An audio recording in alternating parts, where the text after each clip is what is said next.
Hello, collective. Tingnan naman natin maging sitwasyon mo these weekdays. Sa Tarot Angels, please tell me anong magiging sitwasyon ng aking collective for these weekdays. So, timeless to. Kung kailangan makita, go, go, go lang. Yep.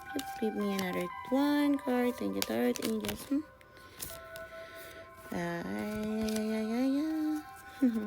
Okay. So, overall energy for these weekdays is you're wanting to move out. Okay? So, ito yung parang project mo na since noon pa na ito yung gusto kong mangyari. Umalis sa sitwasyon na to, umalis sa bahay na to, or kung ano man. Kasi tingin mo parang nasa English reading din tong completion nasa weekend. So, probably ganun ka din. Sana hindi ka ego or probably sa kakilala mo or yung energy na konektado sa'yo, okay? Na parang, na-outgrown ko na itong lugar na to, na-outgrown ko na yung mga people around this, yan. Tingin ko naman parang hindi ikaw. Kaso feeling mo, trap ka or close up, okay? So, medyo maigo yung English reading na yun, love reading na yun. So, hindi ko siya tipo. Nakakaloka. Tarot Angels, give me another 3 cards kung anong mangyayari sa sitwasyon ng aking collective for this weekday.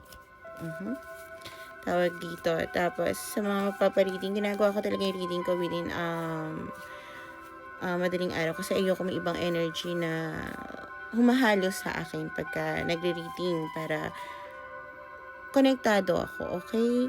Kasi pagka maraming tao, lalo na sa work ko, tapos sa sitwasyon ko, tawag dito, nalilito ako.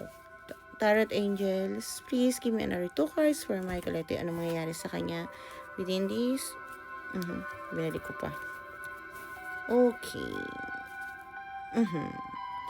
So, siguro kaya mo gusto na rin mag-move on or mag-move out sa sitwasyon na kung nasaan ka is because marami ng pain na nangyayari sa sa area mo. Libra might be resonate, okay?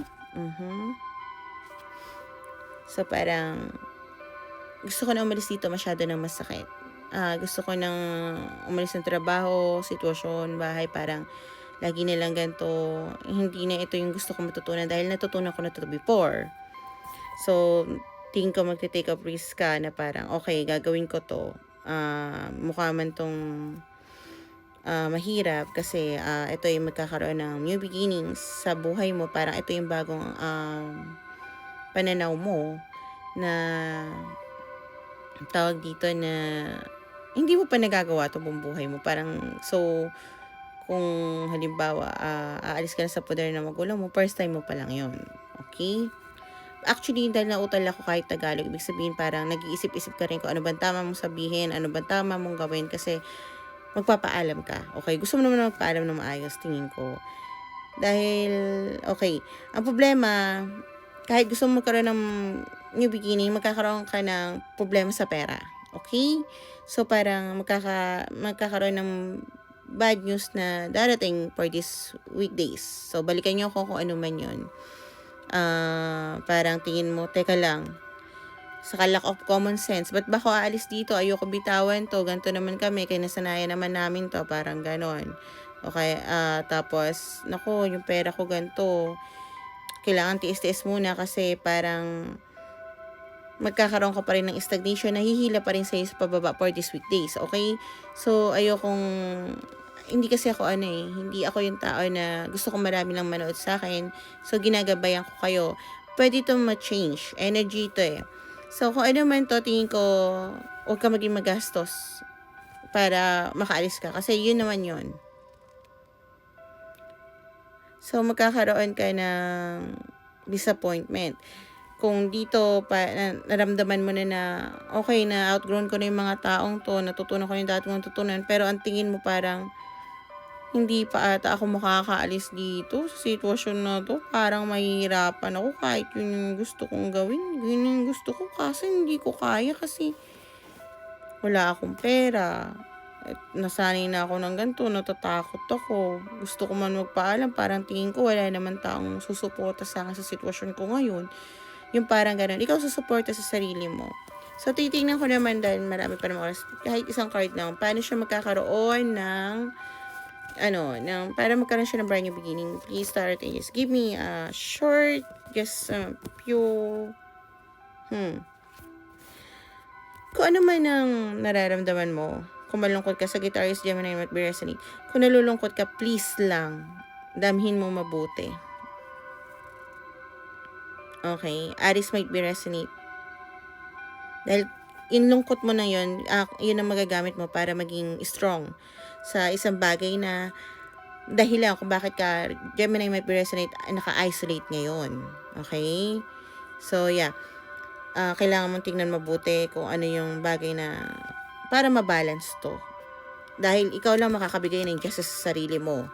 At kung makaalis ka sa sitwasyon mo, lugar mo, kung ano man, relasyon mo, doon lang ikaw magkakaroon ng independence wealth. Dahil tingin ko nga naka-codependency ka, ito yung nangyayari sa'yo, ito lang ang paraan. Hindi ka makakabangon kung saan ka lumulubog. Tandaan mo yung collective at totoo yan. Naranasan ko na yan. Mahirap, promise. Kasi syempre kahit ako, nung dati, teka, hindi ko naman alam gawin to mga to. Ba't ko gagawin to? Pero ginawa ko pa rin. Ngayon lang, huwag mo nang pahirapan at patagalin pa. Kayang-kaya mo yung maniwala ka sa akin. So, ano naman ang payo ng guides mo sa'yo for these weekdays? Okay, tingnan natin ha. Kaya mo yan. Walang ibang makakagawa niya kundi ikaw. Siguro may mga taong sumasabi sa'yo na, di mo kaya yan. Good luck naman sa'yo. Kung maniniwala ka sa kanila, ano bang nararamdaman mo? Di ka na masaya dyan. Alis dyan. So, sabi ng guides mo, may decision ka talaga na kailangan, Sagittarius might be resonate. Kailangan mong gawin, okay? Dahil ikaw lang makakabigay ng justice sa buhay mo, dahil ikaw ang susi ng lahat ng pagbabago mo. Maaari isa sa reason kung bakit hindi ka makalis sa sitwasyon mo sa ngayon ay dahil siguro may sakit ka or isa sa mga kamag-anak o sa isang tao na magdadahilan kung bakit para madidelay yung brand new beginnings mo. Pero ang sabi nila, mas kailangan mong umalis nun sa sitwasyon na yan. Okay? Kasi parang mananakaw ang bawat panahon mo na nandyan ka. Hindi to biro, okay? Pangit ng weekdays mo. So, at dahil nakikita ko dito yung moon sign, maaari din ito ay, alam mo yon, pinapalala lang nila yung sitwasyon mo na para hindi ka makaalis. Halimbawa, kailangan ko na umalis dito para naman makaano ko. Sasabihin nila na kung may sakit ako, paano ako, ganyan, yan. Ang gagawin nila, kukunin nila hindi lang yung pera mo na naipon mo para sa panimula mo, kundi kukunin din nila yung oras na dapat supposed to be na sa brand new beginning ka na. Okay? Ay, kung kaibigan mo lang ako, actually kaibigan mo na ako kasi nanonood ka eh. Yun yung sasabihin ko sa'yo, umalis ka sa sitwasyon na yan. Bilang tao, kahit na hindi mo kaibigan, bilang concern sa mga tao na, alam mo yun, katulad na napanood ko sa Norbit, I was supposed to be happy na manood ng mga ganun. Naawa ako sa kanya, tapos sinabi pa sa kanya nung sinungaling ang relasyon na buntis kahit hindi naman, wag lang siya lumayas. Okay, so baka nandun ka rin sa sitwasyon na may nagkukunwari na teaspoon siya, tapos sasabihin sa'yo, wag mo ko iwanan, gaya ko, magkakasakit ako, or ilang araw na lang mga ganun. So yeah, kung gusto mo makatulong sa tao na yon at sa sarili mo, kailangan ka umalis sa sitwasyon na yon, dahil the more na tipipid mo yung ego nila, the more nakakainin ka nila ng buhay collective. Okay, sana nakatulong to sa'yo. Bye!